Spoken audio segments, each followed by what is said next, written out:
आज हम PCS मुख्य परीक्षा 2024 जो कि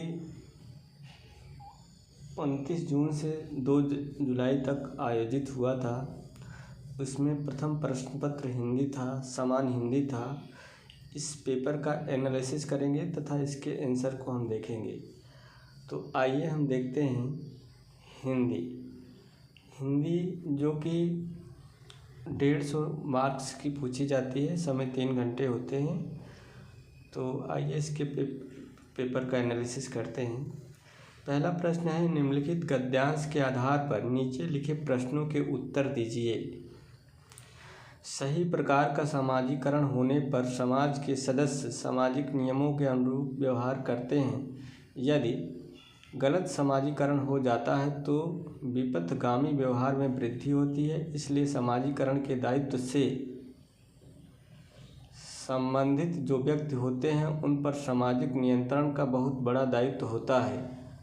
बाटोमोर के अनुसार शिक्षा बच्चे के प्रारंभिक समाजीकरण का सबसे दृढ़ आधार है। शैक्षिक व्यवस्था नैतिक विचारों को स्पष्ट करके और अंशतः व्यक्ति का बौद्धिक विकास करके सामाजिक नियमन में योगदान देती है। शिक्षा का उद्देश्य व्यक्ति को समाज की विभिन्न इकाइयों से परिचित करवाना है।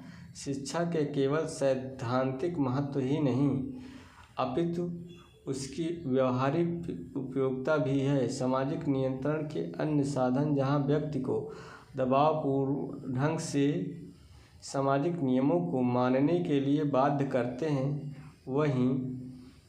वहाँ शिक्षा से स्वतः आत्मविश्लेषण द्वारा अप्रभावात्मक ढंग से सामाजिक नियमों का पालन करने की प्रेरणा देती है। एक तो समाजीकरण हमें करणीय व्यवहार की जानकारी कराता है, दूसरे विपथगामी व्यवहार की निंदा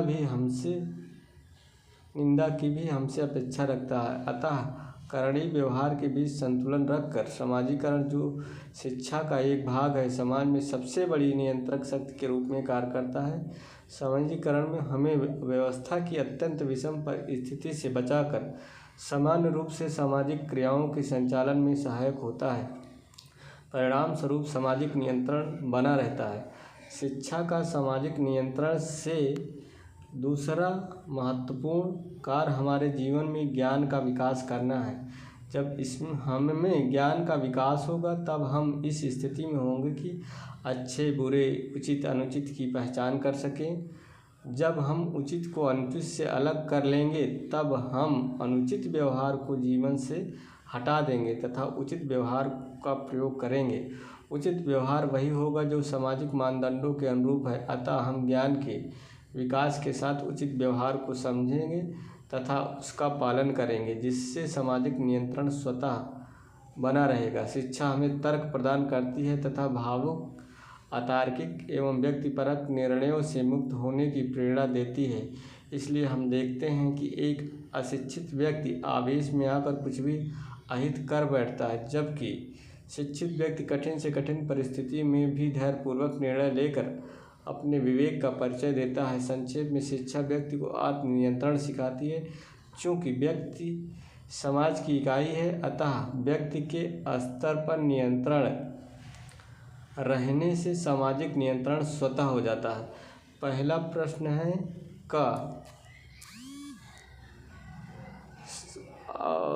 उपरलिखित गद्यांश का आशय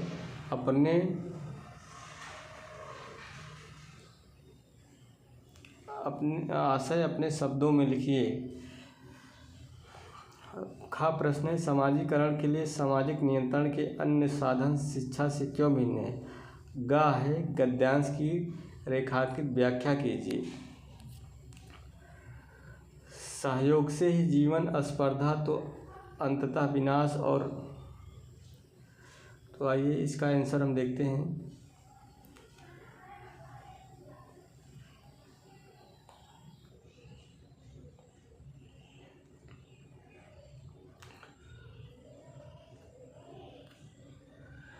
पहला प्रश्न है, उपर्युक्त गद्यांश का आशय अपने शब्दों में लिखिए। 5 अंक का प्रश्न पूछा गया था।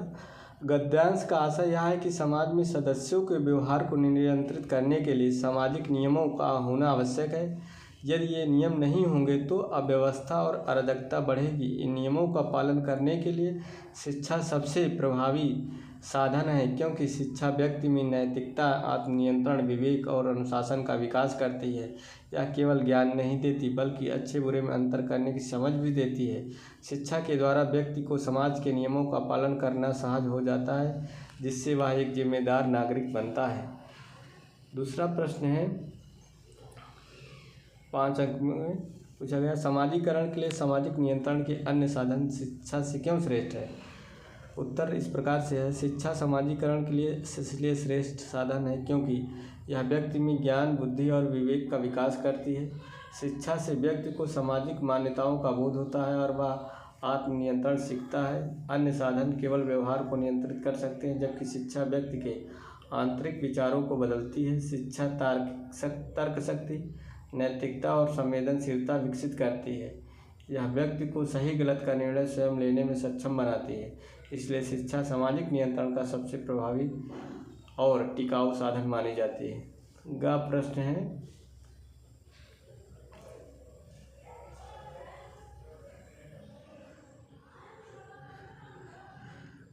निबंधात्मक शैली या गद्यांश सामाजिक विषय पर लिखे गए विचारात्मक निबंध की भांति है।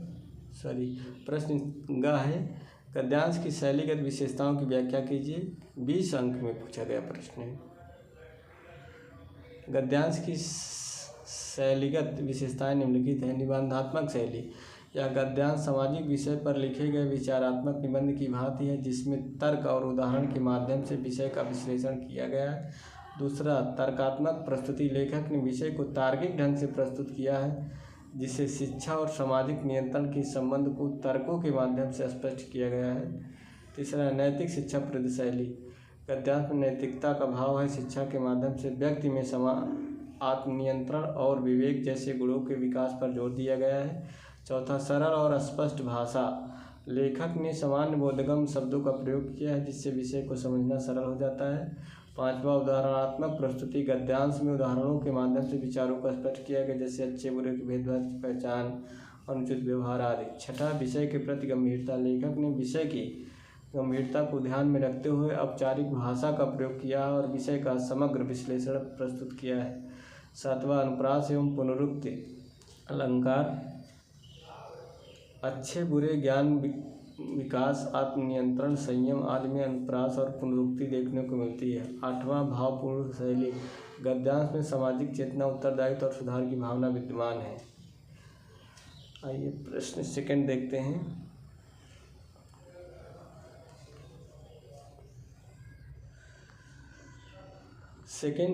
सेकंड गद्यांश है, सहयोग से ही जीवन, स्पर्धा तो अंततः विनाश और मृत्यु की ओर ले जाती है। हम अपने साथ अन्य को भी लें, यदि वह पिछड़ जाता है तो उसकी मदद करें। यदि हम सभी परस्पर यह भाव अपनाते हैं तो हम एक दूसरे के संकट में साथी बनकर एक दूसरे को बचाएंगे और विकास के मार्ग पर एक दूसरे को प्रोत्साहित करेंगे। सहयोग की इस प्रक्रिया में ही जीवन सुरक्षित है।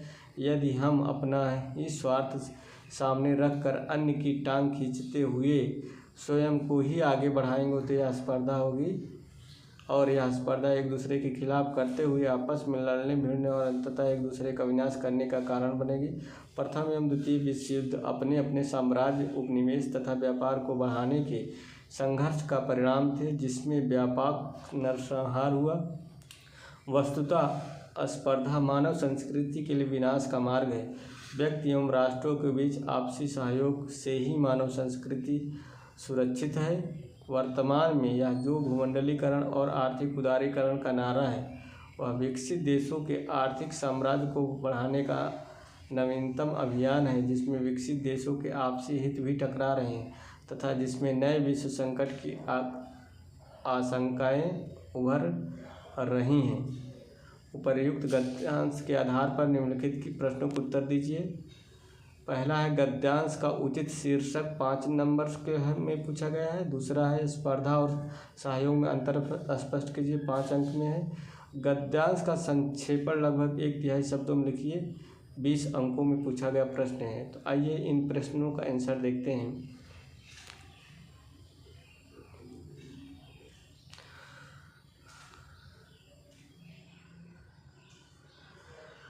प्रश्न दूसरा, सहयोग से जीवन बढ़े, स्पर्धा से अंत। गद्यांश में सहयोग और प्रतिस्पर्धा के बीच अंतर बताते हुए सामाजिक जीवन पे सहयोग के महत्व को समझाया गया है। अब हम इस प्रश्नों के उत्तर लिखते हैं। गद्यांश का उपयुक्त शीर्षक 5 अंक में पूछा गया प्रश्न है। इसका उपयुक्त शीर्षक सहयोग ही जीवन है। व्याख्या देखते हैं। यह शीर्षक इस गद्यांश के मूल भाव को संक्षेप में प्रकट करता है। गद्यांश का मुख्य संदेश यही है कि यदि समाज और व्यक्ति को विकास की ओर बढ़ाना है तो हमें प्रतिस्पर्धा नहीं बल्कि सहयोग का मार्ग अपनाना होगा। जब व्यक्ति और राष्ट्र मिलकर एक दूसरे की मदद करते हैं तब ही समृद्धि और शांति संभव है। इस आधार पर यह शीर्षक उपयुक्त है। दूसरा प्रश्न 5 अंक में पूछा गया है कि स्पर्धा और सहयोग में अंतर स्पष्ट कीजिए। स्पर्धा और सहयोग में अंतर इस प्रकार से है। तत्व एक तरफ देखेंगे, तत्व सहयोग स्पर्धा। उद्देश्य सहयोग में परस्पर विकास, स्पर्धा में व्यक्तिगत लाभ देखा जाता है। भावना सहयोग के अंतर्गत समरसता और सहयोग, और स्पर्धा में ईर्ष्या और टकराव होता है। परिणाम सहयोग के अंतर्गत सामूहिक सफलता होती है और स्पर्धा में विघटन और संघर्ष होता है। प्रभाव अगर देखेंगे तो समाज में एकता और स्थिरता होती है और स्पर्धा समाज में विभाजन और असंतुलन। दृष्टिकोण अगर देखें तो सहयोग के अंतर्गत साझेदारी का दृष्टिकोण होता है, स्पर्धा में प्रतियोगिता होती है। तीसरा व्याख्या, गद्यांश के अनुसार सहयोग का मार्ग अपनाकर समाज में एकता, सद्भाव और शांति आती है, वहीं स्पर्धा से अलगाव, ईर्ष्या और सामाजिक तनाव पैदा होती है। सहयोग रचनात्मक शक्ति है जबकि स्पर्धा विध्वंसात्मक हो सकती है। तीसरा प्रश्न है गद्यांश का संक्षेपण लिखना है। 100 से 125 शब्दों में 20 अंक में पूछा गया प्रश्न है। तो सहयोग जीवन का मूल मंत्र है जबकि स्पर्धा विनाश का कारण बनती है। यदि हम सहयोग की भावना को अपनाएं तो हम एक दूसरे की मदद से हर संकट से उबर सकते हैं। एक दूसरे की उन्नति में अपनी उन्नति देखना ही सहयोग की आत्मा है। विकासशील और विकसित देशों को एकजुट होकर वैश्विक संकटों का समाधान खोजना चाहिए। स्पर्धा से मनुष्य स्वार्थी और अलग थलग पड़ जाता है जिससे समाज में असमानता और संघर्ष बढ़ता है। इसके विपरीत सहयोग से समाज में सामूहिक विकास, शांति और सशक्तिकरण संभव है।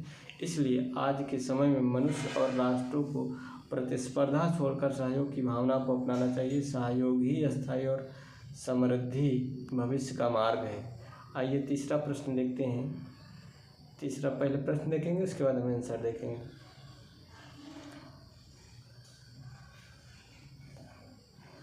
तीसरा प्रश्न है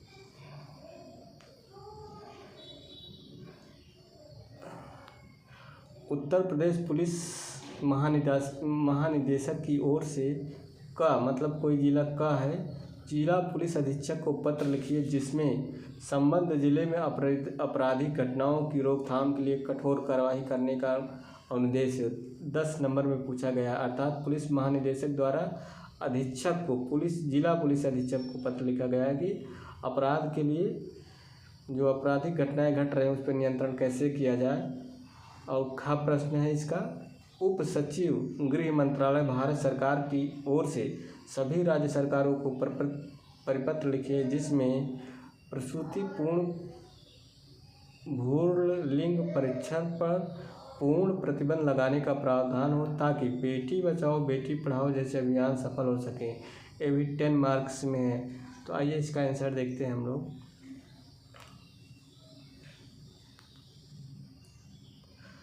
तो इस प्रकार से उत्तर प्रदेश पुलिस महानिदेशक की ओर से हर जिला पुलिस अधीक्षक को यह पत्र बेटी बचाओ बेटी पढ़ाओ अभियान के संबंध में है। उत्तर प्रश्न का उत्तर यह एक आधिकारिक पत्र है जिसे उत्तर प्रदेश पुलिस महानिदेशक ने सभी जिला पुलिस अधीक्षकों को भेजा है। इसका उद्देश्य है कि प्रदेश में बेटी बचाओ बेटी पढ़ाओ अभियान को सफल बनाया जाए मुख्य बिंदु भारत सरकार गृह मंत्रालय और राज्य सरकार की पहल, महिला अपराधों की रोकथाम के लिए पुलिस का सशक्त कदम, छात्राओं को जागरूक करने हेतु विद्यालयों में जाकर व्याख्यान देना, अभिभावकों को भी बेटियों की शिक्षा हेतु प्रेरित करना, पूर्ण प्रतिबद्धता से अभिमान में भागीदारी का निर्देश। व्याख्या, यह पत्र पुलिस प्रशासन को सामाजिक अभिमान में भागीदारी के निर्देश के रूप में है। यह दर्शाता है कि कानून व्यवस्था की भूमिका सिर्फ अपराध नियंत्रण नहीं बल्कि समाज निर्माण में भी महत्वपूर्ण होती है।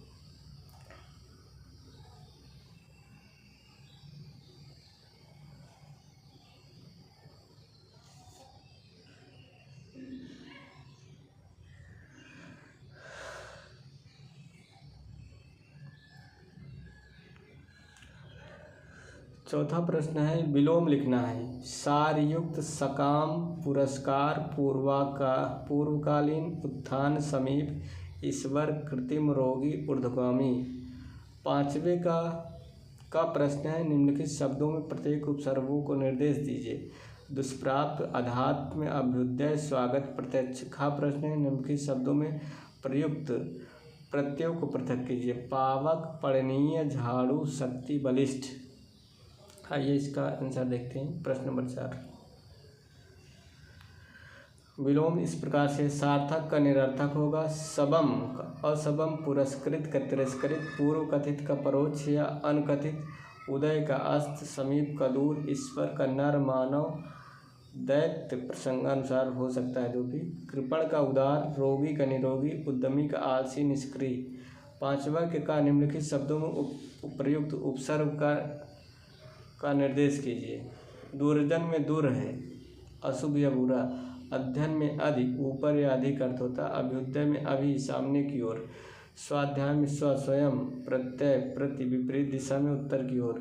खा निम्नलिखित शब्दों में प्रयुक्त प्रत्ययों का निर्देश कीजिए। पावक क कृतवाचक, पठनशील में शील, भाववाचक, झाड़ू वाला में वाला प्रत्यय है। स्त्रीत्व में तो, बालिका में का प्रत्यय।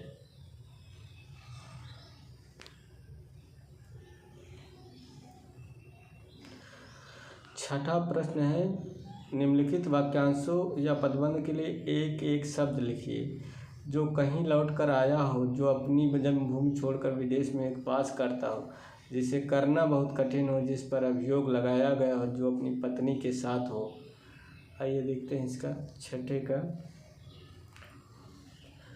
जो कहीं लौटकर आया हो, प्रतिगामी।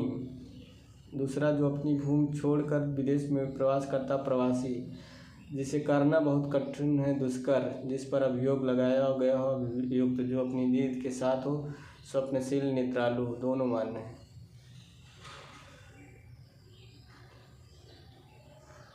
आइए सातवां प्रश्न देखते हैं। निम्नलिखित वाक्यों को सिद्ध कीजिए।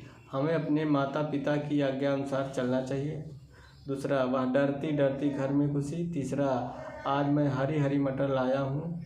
चौथा, उसने सारा दोष अपने सिर पे ले लिया। पांचवा, मनुष्य इसलिए परिश्रम करता है ताकि उसे अपना पेट पालना है। खा निम्नलिखित शब्दों की वर्तनी शुद्ध कीजिए। एकत्रित, उत्तरदायी, निरपराधी, दुर्वस्था, गृह प्रवेश। आइए देखिए सातवें का उत्तर। वाक्य को शुद्ध करना है तो शुद्ध, हमें अपने माता पिता की आज्ञा अनुसार चलना चाहिए। शुद्ध है, हमें अपने माता पिता। प्यारे साथियों, इसके बाद हम अगले वीडियो में देखेंगे। बहुत बहुत धन्यवाद।